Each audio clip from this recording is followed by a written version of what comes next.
So ngayon, dito kami sa may seaside sa Chongquan o waterfront. Ang ganda pala dito First time namin nakaangkap dito ni Lisa guys. So hindi yung dahil sa sa immigration, hindi kami nakakapunta dito. Maganda din pala dito mag-jogging, walking, saka mag-biking. Meron sila dito.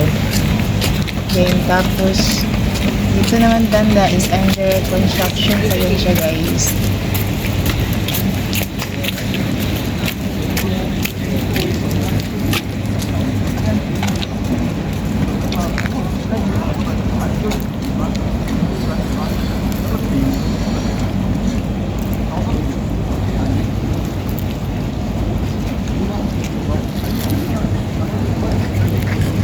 Malimutan na yung papers nila.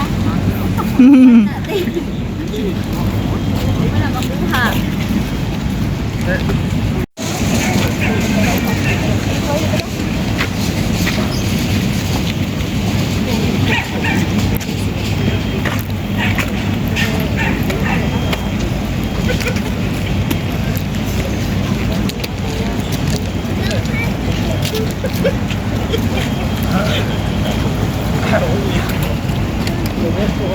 Karate.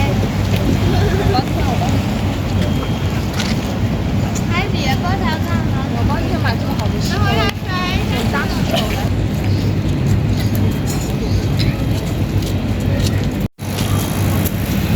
Uwian na.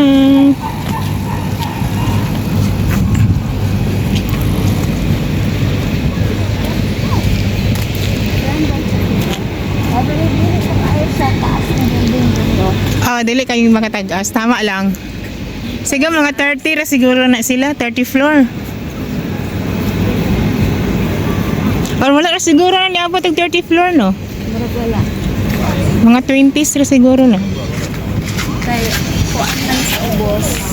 Di man siya residential. Wala ko tanong. Mga para sa 360 ba dito sa mga ubos? Grocery store. Oo. Katong imo hagi kay hawag na 69. Habugay naman sila dito. Dito nga kuhaan kay mahal mo go dito. Malagi. Murag siya hotel lang inyong style ba? Nindot sa ang lugar tanang daghan jud mo avail ba kay pagsisibol tanang. Unsa man the best of Canadian education. Kani siya. Kamajan International Kindergarten. English na, it's spoken dollars. Very English. Spoken dollars sila. Daghan mo taga diri nga mag-migrate Canada. Sa Canada, Siguro na ay nindot nga mga dito. Benepisyo. Siguro. Pag residente ka no.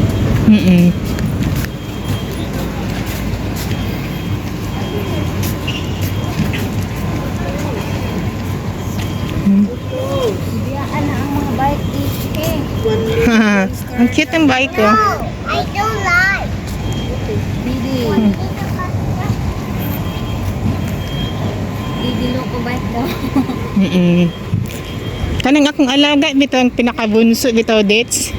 Wala gyud na siya tutor dates. Dali siya makaka-catch up sa kanang YouTube bitaw.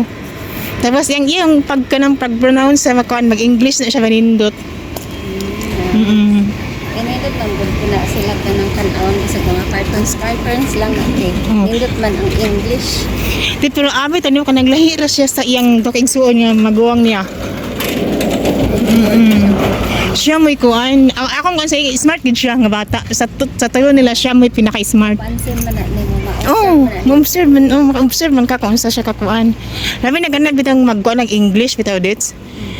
Hindi kasi pamatayon ba kanang mag-on sa words. Tapos naka-remember pag ko din katatong amo tang nag-hiskot ko na akong amo ni travel of Japan mag-ulang, di ba? So kay nabilin. Di ba? Tinugahadit siya ng kanang bunso. Hilak-hilak siya kay di siya ganahan makuan kay very easy daw kuno ang homework. Magkunana siya sa kuha. Viewing platform, pet garden, tapos sila pet garden. Sure, bili tanan mo agi. Dito, straight. Tapos matabok na lang na yun. Tabo ko katarman NTR dito. Distansya sa atong pagbaklay karon, mura sa tanag hike. Flat lang. Flat lang siya. Warm up pa lang ba? Oo. Lychee franchise international. Nindito na yan, bila ka nga nindito ba? Naparkada bitaw mo, kanang group ba? Oh, Kung sa kay, doon mag-drive. Ah, pangbata ang katunga. Family. Family bike. Maluhay ko sa kung ano lang problema yata siya. Kasi naman problemas. Ingan mo Ah, po niya ko na. Ikaw nga, ayusin mo yung ano, papers mo kasi sa akin ready na lahat. Meron akong baptismal, meron akong ano, dala-dala ko yan. baka na ano siguro siya ba nga, ikaw humana siya, wala pa. Oo, tapos naaga ni ka sa layo. Oo. Di tapos wala, insan na ka, hindi po siya anad siguro ba? Sa mga kuan. Wala man jud siya plano sa una nga mag-menu. Ay, wala siya plano. Masarap may kuan niya. Kuan siya. Yung lula ba yan? May nagkakatarli yan. Ah, 13, mga teens pa lang siya, high school pa lang siya, namatay na. yung lola? Oh, So naadto siya sa kasi nagpadako sa iya. yung kanyang lula, tapos nung Ay, I mean, is kanang pila yung edad na before na wala yung lola. mga high school siya. Ay, sa'yo bata ka no? Ay, nga lang mag-usually sa mga kon pag nailula bitaw. Basta gani ang mga apo mo, matungtong na ganing sa mga high school, inana, ang kawala ang mga lola. Ayan o, ayan naman yung ano, pakpak ko. Tapos nag-iiko. Ito yung ano oh, epekto sa ano, bagyong Ragasak. Dili naman kung kayo kakuan ilang gamot.